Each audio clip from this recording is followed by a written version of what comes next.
Welcome to the ITSM TV feature on BYOD, Bring Your Own Device, or the consumerization of IT.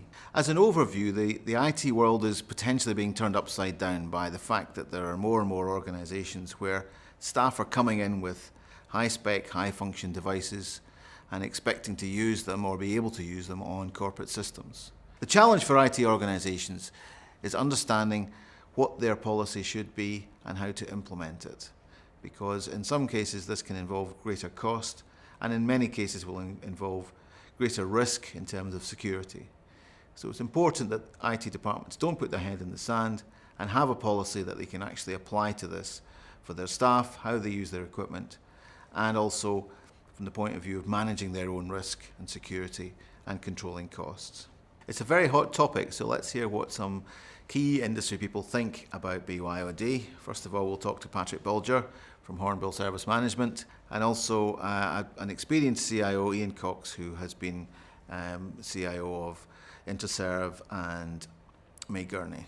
The fact of the matter is that the lines between work and home have actually blurred quite considerably, and we're connected all the time. So consumers, as a consumer, I'm used to buying stuff online, banking online, booking my flights, bringing all this stuff around on a mobile device.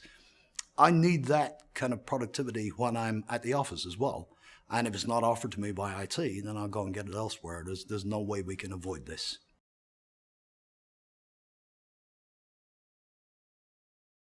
Well, the whole question of cost is a difficult one because it all boils down to productivity. Can you really be that much more productive if you've got these mobile devices? And if you can, then initially the cost is going to be higher. But over a period of time, I think that subsides. And of course, the other thing is that hearing from some of our customers, they're saying that actually they're supporting every device. They're supporting every application that the business actually needs. And what they say is our service desk has turned from a break-fix type of service desk to more how do I? So I think that has an impact, and I think there is an opportunity for IT there to actually change the very nature of what they do from break-fix to more proactive.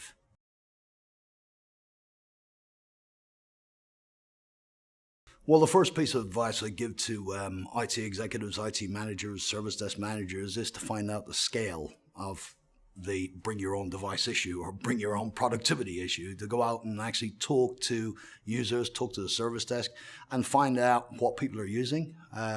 There is also an opportunity there to actually recognize that a lot of this stuff involves peer-to-peer support.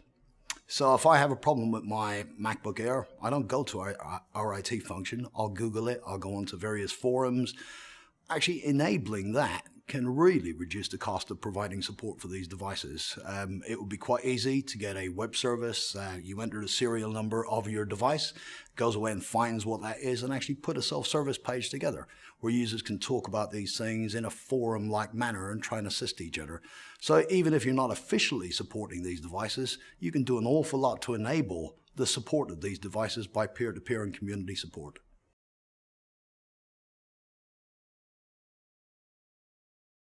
So if you're trying to establish a policy for bring your own device, the first thing you got to do is to find out what the devices are actually being used for.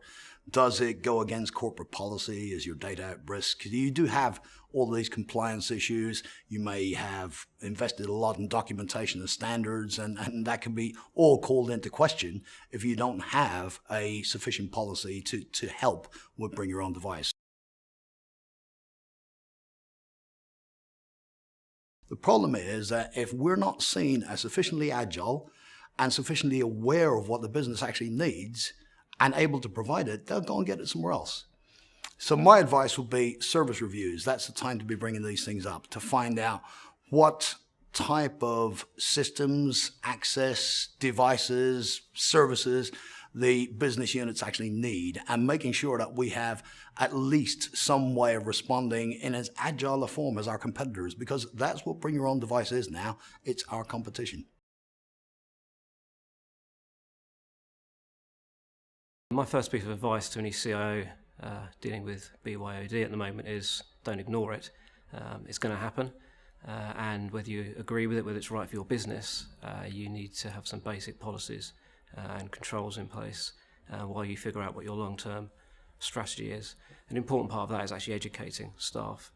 It's one thing to have a policy and have controls, but actually staff education about the rights and wrongs, how you use devices, what data you can and can't put on them.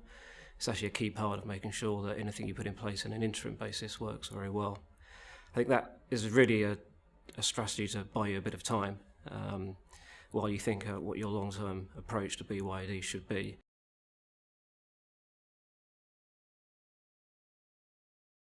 And the first question you need to ask is whether BYOD is actually right for your organisation, and it may not be.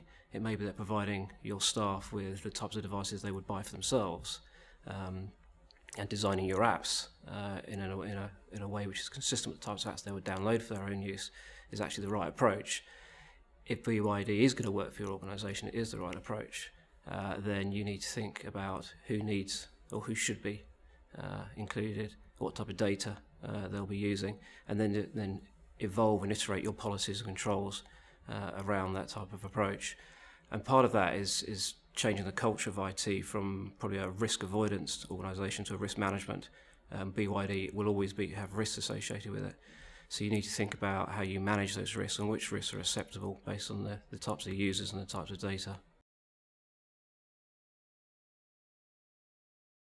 In the longer term, beyond that, you need to think about support models, whether you're actually going to provide support, and sort of the longer term approach in terms of funding and investment, who pays for devices, how you manage the expenses, do you allow staff to reclaim for data, etc. That can be quite a complicated process, so it's worth thinking through that first before you actually do go headlong into BYOD.